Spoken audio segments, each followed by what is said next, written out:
ಮುಖ್ಯಮಂತ್ರಿಗಳು ಹಾಗೂ ನಮ್ಮ ಪಕ್ಷದ ಗೌರವಾನ್ವಿತ ಅಧ್ಯಕ್ಷರು ಸನ್ಮಾನ್ಯ ಶ್ರೀ ಡಿ ಕೆ ಶಿವಕುಮಾರ್ ಅವರೇ, ವೈದ್ಯಕೀಯ ಶಿಕ್ಷಣ ಇಲಾಖೆಯ ಸಚಿವರು ಆತ್ಮೀಯರಾದಂಥ ಡಾಕ್ಟರ್ ಶರಣ್ ಪ್ರಕಾಶ್ ಪಾಟೀಲ್ ಅವರೇ, ಹಿರಿಯರು ಮುಖ್ಯಮಂತ್ರಿಗಳಾದ ರಾಜಕೀಯ ಕಾರ್ಯದರ್ಶಿಗಳಾದಂಥ ಶಾಸಕರಾದಂಥ ನಸೀರ್ ಅಹಮದ್ ಸಾಹೇಬ್ರೆ, ವೇದಿಕೆ ಮೇಲೆ ಇರ್ತಕ್ಕಂಥ ಎಲ್ಲ ಗಣ್ಯರೇ, ಆತ್ಮೀಯ ಬಂಧುಗಳೇ, ಇದೊಂದು ಐತಿಹಾಸಿಕ ದಿನ. ಶಿವಾಜಿನಗರ ಬಹುಶಃ ನಮ್ಮ ರಾಜ್ಯದ ಆಡಳಿತ ಕೇಂದ್ರದ ವಿಧಾನಸೌಧೆಯಿಂದ ಒಂದೇ 1 ಕಿಲೋಮೀಟರ್ ದೂರ ಇದ್ರೂ ಸಹ ಬಹಳಷ್ಟು ಸೌಲಭ್ಯಗಳಿಂದ ವಂಚಿತ ಆಗಿರ್ತಕ್ಕಂಥ ಪ್ರದೇಶ. ಶಿವಾಜಿನಗರ ಬಡಾವಣೆಯಲ್ಲಿ ಇವತ್ತು ಒಂದು ಸೂಪರ್ ಸ್ಪೆಷಾಲಿಟಿ ಹಾಸ್ಪಿಟಲ್ ಅನಾವರಣೆ ಆಗಿರ್ತಕ್ಕಂಥದ್ದು ಇದು ಒಂದು ಇತಿಹಾಸಕ್ಕೆ ಒಂದು ಸಾಕ್ಷಿಯಾದಂತ ದಿವಸ. ಅದು ನಮ್ಮ ನಾಯಕರಾದಂತಹ ಸಿದ್ದರಾಮಯ್ಯನವರ ಮತ್ತೆ ಡಿ ಕೆ ಶಿವಕುಮಾರ್ ಅವರ ಕೈಯಲ್ಲಿ ಉದ್ಘಾಟನೆ ಆಗಿರ್ತಕ್ಕಂಥ ಇದೇ ಒಂದು ಇತಿಹಾಸ ಅಂತ ನಾನು ಹೇಳಕ್ಕೆ ಬಯಸ್ತೇನೆ.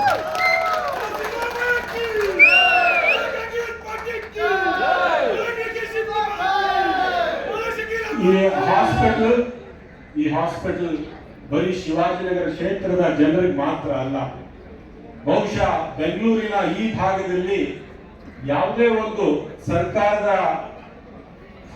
ಒಂದು ಸರ್ಕಾರಿ ಹಾಸ್ಪಿಟಲ್ ಇಲ್ಲದೆ ಇರುವಾಗ ಬಹಳಷ್ಟು ಜನರಿಗೆ ಅನಾರೋಗ್ಯವಾದಾಗ, ವಿಶೇಷವಾಗಿ ಹೃದಯಾಘಾತ ಆದಾಗ ಇಲ್ಲಿಂದ ಜಯದೇವಗೆ ಹೋಗ್ತಾ ಇದ್ರು. ಈ ಕಡೆಯಿಂದ ಜಯದೇವಗೆ ಹೋಗ್ಬೇಕಾದ್ರೆ 1.5 ಗಂಟೆ 2 ಗಂಟೆ ಆಗುತ್ತೆ ಸರ್. ಬರೀ ಇಲ್ಲಿಂದಾನೇ ಇಲ್ಲ, ಪುಲಕೇಶಿ ನಗರ ಕ್ಷೇತ್ರದಲ್ಲೂ ಕೂಡ ಇಲ್ಲ, ಸರ್ವಜ್ಞ ನಗರ ಕ್ಷೇತ್ರ, ಬ್ಯಾಟ್ರಾಯನ್ಪುರವರೆಗೂ ಯಾವುದೇ ಒಂದು ಸರ್ಕಾರಿ ವ್ಯವಸ್ಥೆ ಇಲ್ಲದೆ ಇಲ್ಲಿಂದ ಜಯದೇವವರೆಗೂ ಹೋಗಕ್ಕೆ 2 ಗಂಟೆ ಆಗುತ್ತೆ. ಬಹಳಷ್ಟು ಜನ ತಮ್ಮ ಪ್ರಾಣವನ್ನು ಕಳ್ಕೊಂಡಿದ್ದಾರೆ. ಅದನ್ನು ನೋಡಿದಾಗ ಇದೇ ಹಾಸ್ಪಿಟಲ್ ಹಿಂಭಾಗ ಒಂದು ಮನೆ ಇದೆ, ಒಬ್ಬ ಯುವಕ ತೀರೋದ ಹೃದಯಘಾತದಿಂದ, ಇಲ್ಲಿಂದ ಕರ್ಕೊಂಡು ಹೋಗಕ್ ಆಗಿಲ್ಲ. ಸಾಕಷ್ಟು ಪ್ರೈವೇಟ್ ಹಾಸ್ಪಿಟಲ್ಸ್ ಇವೆ, ಆದ್ರೆ ಅಲ್ಲಿ ಹೋದ ತಕ್ಷಣ 3 ಲಕ್ಷ 5 ಲಕ್ಷ 10 ಲಕ್ಷ, ಒಬ್ಬರಿಗೆ 17 ಲಕ್ಷ ಬಿಲ್ ಮಾಡಿದ್ದಾರೆ. ಅವರು ಬಡವರು ಕಟ್ಟೋದಕ್ಕೆ ಸಾಧ್ಯನೇ ಇಲ್ಲ. ಅಂತ ಸಂದರ್ಭದಲ್ಲಿ ಇಂಥ ಒಂದು ಹಾಸ್ಪಿಟಲ್ ಬೇಕೇ ಬೇಕು ಅಂತ ನಾವು ಸುಮಾರು 5 ವರ್ಷದ ಹಿಂದೆ ನಮ್ಮ ಪ್ರಯತ್ನಗಳು ಶುರು ಮಾಡಿದ್ವಿ. ಸತತವಾಗಿ 5 ವರ್ಷಗಳ ಕಾಲ ಹೋರಾಟ ಮಾಡಿದ್ವಿ ಸರ್.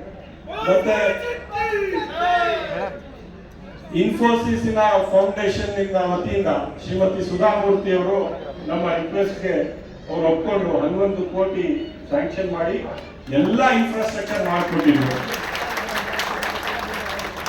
ಈ ಹಾಸ್ಪಿಟಲ್ ಅಲ್ಲಿ ನಾವು ಕೋವಿಡ್ ಸಂದರ್ಭದಲ್ಲಿ ಬಹಳಷ್ಟು ಪ್ರಾಣಗಳನ್ನು ಉಳಿಸ್ಕೊಳ್ಳೋದು ಈ ಹಾಸ್ಪಿಟಲ್ ಇಂದ ನಮಗೆ ಸಾಧ್ಯವಾಗಿದೆ.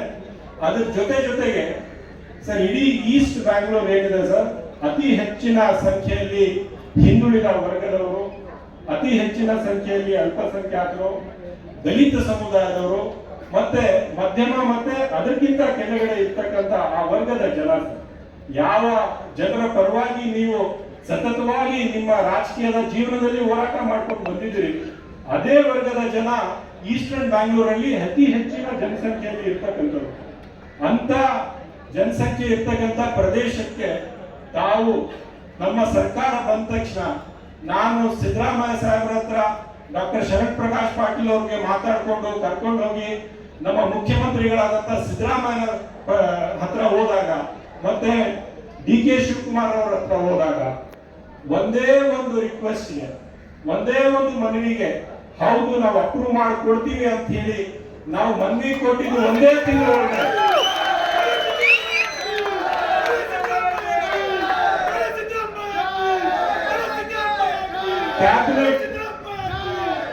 ಕ್ಯಾಬಿನೆಟ್ ಅನುಮೋದನೆಯನ್ನು ಕೊಟ್ಟು ನಮಗೆ ಈ ಹಾಸ್ಪಿಟಲ್ ಅನ್ನು ತಾವು ಅಪ್ರೂವ್ ಮಾಡಿಕೊಟ್ರಿ.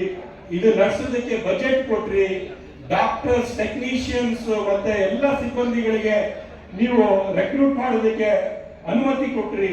ಇದು ನಮ್ಮ ಈ ಭಾಗದ ಜನರಿಗೆ ಒಂದು ದೊಡ್ಡ ಸಹಾಯ ಆಗಿದೆ ಸರ್ ಅಂತ ನಾನು ಹೇಳಕ್ಕೆ ಬಯಸ್ತಾ ಇದ್ದೀನಿ. ಜಾಸ್ತಿ ಮಾತನಾಡಕ್ಕೆ ಹೋಗೋದಿಲ್ಲ, ಆದ್ರೆ ನಾನು ಇಷ್ಟೇ ಹೇಳ್ತೇನೆ, ಯಾರೇ ಬಂದು ಎಷ್ಟೇ ನಿಮ್ಮ ಕೆಲಸ ಮಧ್ಯೆ ಯಾವುದೇ ಒಂದು ಅಡಚಣೆ ಉಂಟು ಮಾಡುವ ಪ್ರಯತ್ನಗಳು ಅವ್ರು ಮಾಡಲಿ, ಆದ್ರೆ ನೀವು ಸತತವಾಗಿ ಈ ಸಮಾಜದ ಬಡವರ ಪರವಾಗಿ ಏನ್ ನಿಂತು ಕೆಲಸ ಮಾಡ್ತಾ ಇದ್ದೀರಿ, ಈ ಸಮಾಜದ ಯಾವ ವರ್ಗಕ್ಕೆ ಧ್ವನಿ ಇಲ್ಲ, ಯಾವ ವರ್ಗದ ಪರವಾಗಿ ನೀವು ಹೋರಾಟ ನಡೆಸ್ತಾ ಇದ್ದೀರಿ, ಅತಿ ಬಡವರು, ಅತಿ ಹಿಂದುಳಿದ ವರ್ಗದವರು, ಅತಿ ಅಲ್ಪಸಂಖ್ಯಾತರು ಮತ್ತೆ ದಲಿತ ಸಮುದಾಯದ ವರ್ಗದ ಪರವಾಗಿ, ಮತ್ತೆ ಯಾವುದೇ ಒಂದು ಸಮುದಾಯ ಇರಲಿ, ಮೇಜರ್ ಕಮ್ಯುನಿಟಿ ಇರಲಿ, ಮೈನರ್ ಕಮ್ಯುನಿಟಿ ಇರಲಿ, ನೀವು ಬಡವರ ಪರವಾಗಿ ಏನ್ ನಿಂತ್ಕೊಂಡು ಹೋರಾಟ ಮಾಡ್ತಾ ಇದ್ದೀರಿ. ವಿಶೇಷವಾಗಿ ನಮ್ಮ ಸರ್ಕಾರ ಕೊಟ್ಟಿರ್ತಕ್ಕಂಥ ಕಾರ್ಯಕ್ರಮಗಳು, ಈ ಕಾರ್ಯಕ್ರಮಗಳು ಮತ್ತೆ ನಿಮ್ಮ ಹೋರಾಟ ಯಾರೂ ಕೂಡ ನಿಲ್ಲಿಸೋದಕ್ಕೆ ಸಾಧ್ಯ ಇಲ್ಲ ಅಂತ ನಾನು ಇವತ್ತು ಹೇಳಕ್ಕೆ ಬಯಸ್ತೇನೆ. ಇಡೀ ರಾಜ್ಯದ ಇಡೀ ರಾಜ್ಯದ ಜನರು ನಿಮ್ಮ ಪರವಾಗಿದ್ದಾರೆ. ಇಡೀ ರಾಜ್ಯದ ಜನ, ವಿಶೇಷವಾಗಿ ಬಡವರು ನಿಮ್ಮ ಪರವಾಗಿದ್ದಾರೆ. ಇಲ್ಲಿ ಸೇರಿರ್ತಕ್ಕಂಥ ನನ್ನ ಅಕ್ಕಂದಿರು, ತಾಯಿಂದಿರು ಇದ್ದಾರೆ.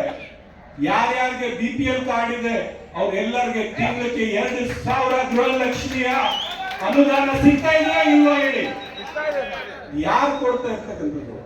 ನಮ್ಮ ಸರ್ಕಾರ, ಸನ್ಮಾನ್ಯ ಸಿದ್ದರಾಮಯ್ಯನವರ, DK ಶಿವಕುಮಾರ್ ಅವರ ನೇತೃತ್ವದಲ್ಲಿ ನಡೀತಾ ಇರ್ತಕ್ಕಂಥ ಸರ್ಕಾರ ಕೊಡ್ತಾ ಇರೋದು. ಯಾವ ಬೇರೆ ಪಕ್ಷ ಕೊಡೋದಕ್ಕೆ ಸಾಧ್ಯವಾಗಿಲ್ಲ. ಇವತ್ತು ಬಡವರ ಮನೆಗೆ ಕರೆಂಟ್ ಬಿಲ್ ಬರೋದಿಲ್ಲ ಸರ್, ಬಡವರ ಮನೆಗೆ 0 ಬಿಲ್ ಬರ್ತಾ ಇದೆ. ಎಷ್ಟೇ ಅವರು ಯೂಸ್ ಮಾಡಿದ್ರು ಸಹ ಇವತ್ತು ಕರೆಂಟ್ ಬಿಲ್ ಬರ್ತಾ ಇದೆಯಾ? ಇಲ್ಲ. ಅದೇ ಬಿಲ್ ಅವ್ರ ಮಕ್ಕಳ ವಿದ್ಯಾಭ್ಯಾಸಕ್ಕೆ ಅದೇ ದುಡ್ಡು ಖರ್ಚು ಮಾಡ್ತಾ ಇದ್ದಾರೆ. ಇವತ್ತು ಯಾರಿಂದ ಸಾಧ್ಯವಾಯಿತು? ಇಲ್ಲಿ ಕೂತಿರ್ತಕ್ಕಂಥ ಮುಖ್ಯಮಂತ್ರಿಗಳು, ಉಪಮುಖ್ಯಮಂತ್ರಿಗಳ ನೇತೃತ್ವದಲ್ಲಿ ಏನ್ ಸರ್ಕಾರ ನಡೀತಾ ಇದೆಯಲ್ಲ, ಅದರಿಂದ ಸಾಧ್ಯವಾಗಿರ್ತಕ್ಕಂಥದ್ದು.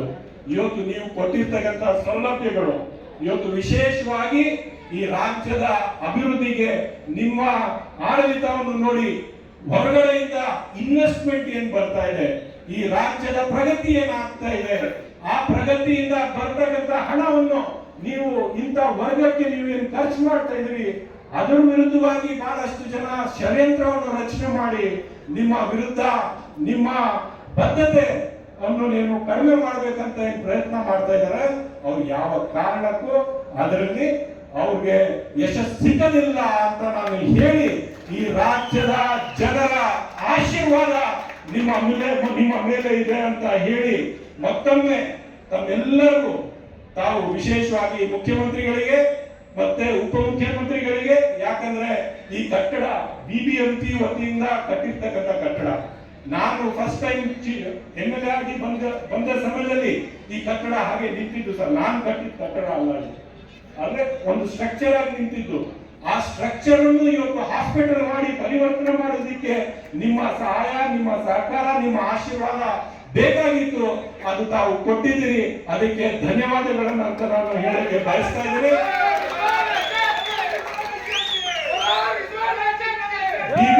BBMP ವತಿಯಿಂದ ಕಟ್ಟಿರ್ತಕ್ಕಂಥ ಕಟ್ಟಡಕ್ಕೆ ಸನ್ಮಾನ್ಯ DK ಶಿವಕುಮಾರ್ ಅವರು ನಮ್ಗೆ ಅದನ್ನು ಹಸ್ತಾಂತರ ಮಾಡಿ ಹಾಸ್ಪಿಟಲ್ ಮಾಡಿ ಅಂತ ಹೇಳಿಕೊಟ್ರು. ಮತ್ತೆ ವಿಶೇಷವಾಗಿ ಡಾಕ್ಟರ್ ಶರಣ್ ಪ್ರಕಾಶ್ ಪಾಟೀಲ್ ಅವರು ಪ್ರತಿ ಹಂತದಲ್ಲೂ ನಮ್ಗೆ ಸಹಾಯ ಮಾಡಿದ್ರು, ಇದರಲ್ಲಿ ಸಹಕಾರ ಮಾಡಿದ್ರು.